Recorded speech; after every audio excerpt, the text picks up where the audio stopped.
Hello everyone, it's Ashleen here with Bloom Retouch, and in today's tutorial, I'm going to walk you through our AI Studio feature. So let's get into it.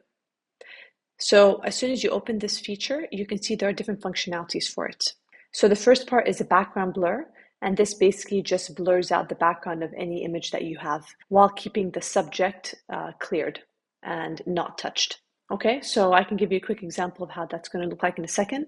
The next part of it is the background luminance, and this basically makes the image either lighter, darker, and you can adjust it automatically. So essentially the subject will stay untouched and everything that's going to be affected or changed is going to be the background itself.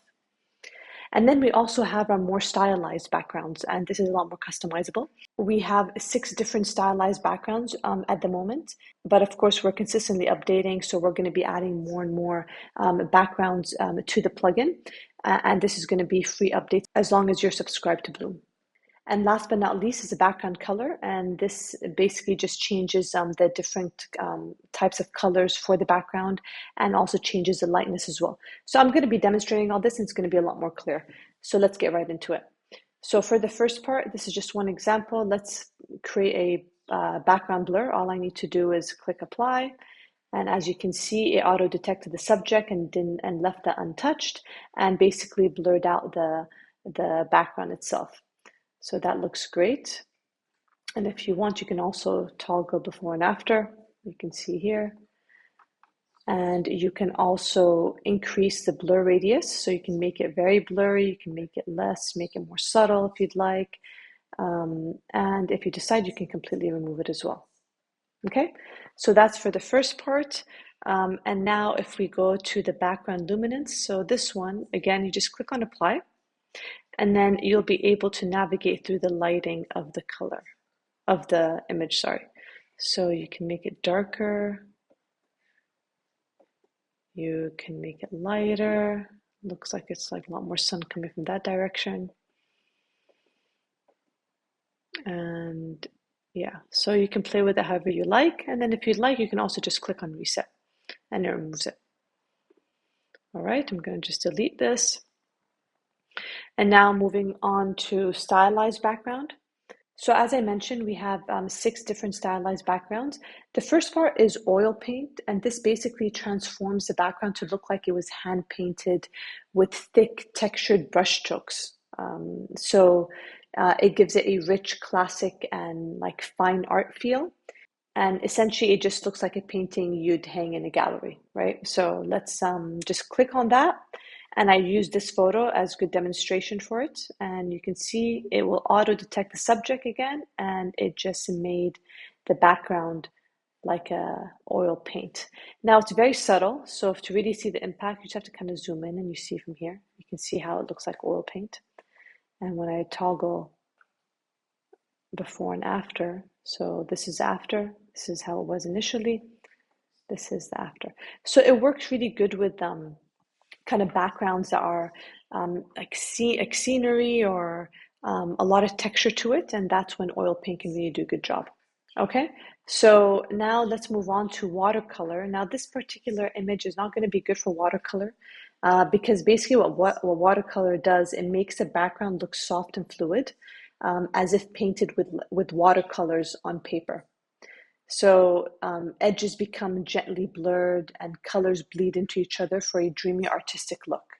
So this may not be the right image for it, but I do have another image.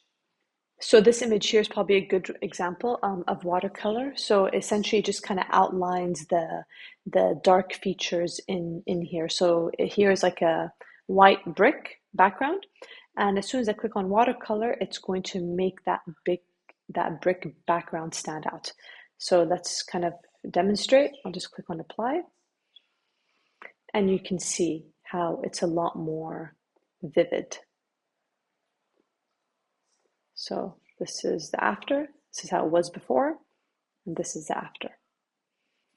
So this is a good picture to highlight dry brush. And essentially what dry brush is, it's kind of like a rougher, more textured painting style that mimics the look of a brush with very little paint on it.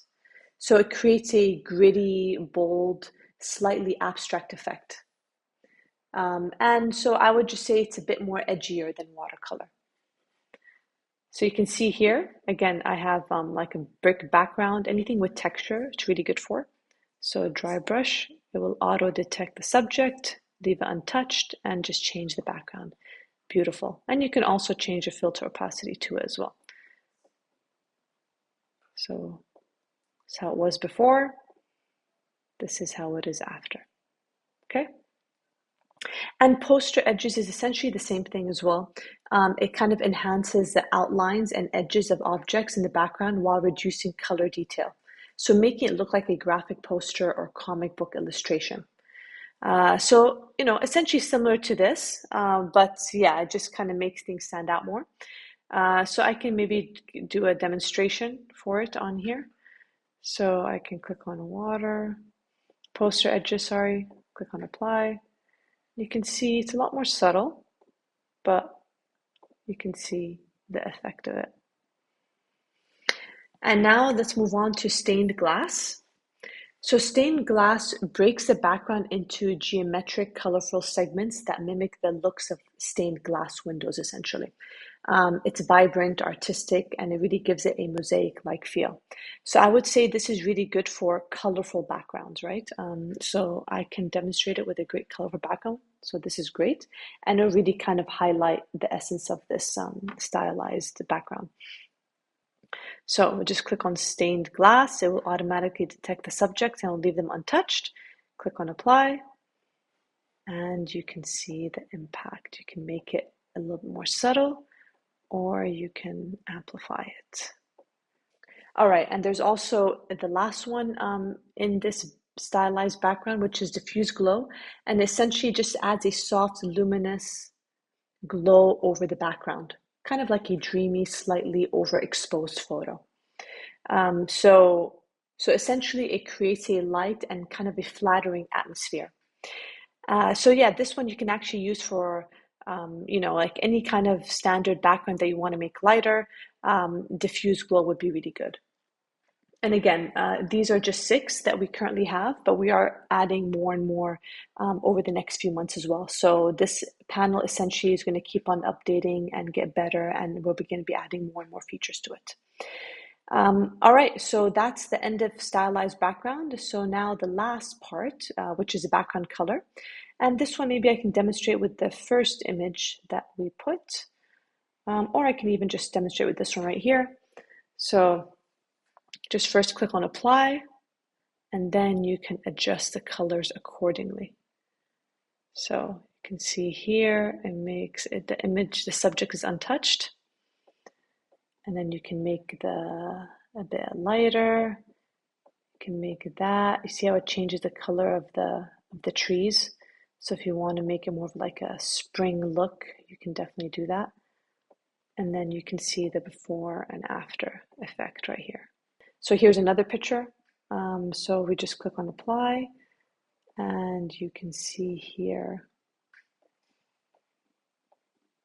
the different colors. You can also click on colorize, and you can change the color for it. So that is all for this specific feature for AI Studio. Thanks for watching, and I'll see you in the next video.